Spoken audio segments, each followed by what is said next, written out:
Söz Anam Bahtiyar Sabirjанович. Рахмат. Урматтуу коллегалар.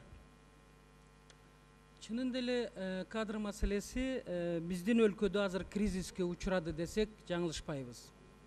Эмне себептен? Ага албетте мыйзамда күнөөлүү.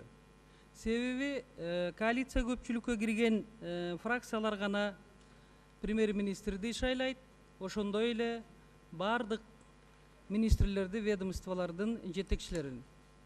Мына ушул жерде балким мыйзам тарабынан катачылык кеткендир. Себеби илгери өкмөттө өзүнүн резерв кадры деген жакшы бир бөлүмү бар эле. Ошондо такталып, мындай айтканда, ар бир инсандын билимине, басып өткөн тажрыйбасына жараша резервке туруп, анан акырындык менен көтөрүлөт эле. Мына кечеки эле айталы, Маданият министрлигине шайлоо болду, конкурс болду. Мен биринчиден Камила Абдыразаковна Талиевага чоң ыраазычылыгын билдирем. Да маданияттын кызматкери болбосо да күчтүү менеджер эле, жакшы иштерди алып барып эле, биздин коллега бирок ошондо болуп калды.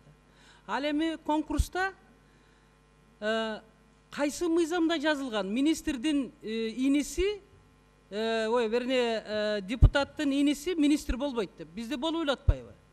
Анан Садык Шерниязды киргизбей коюшуптур да.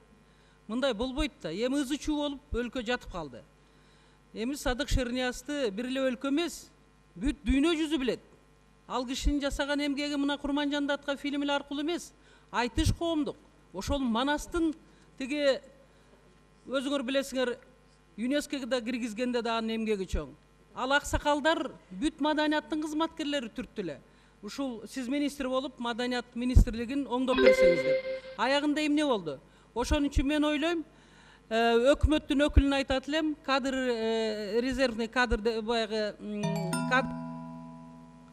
10 секунд бүтүрүңүз.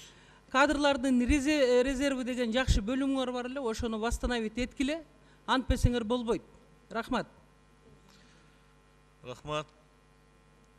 Söz Bahtiyar Sabirjанович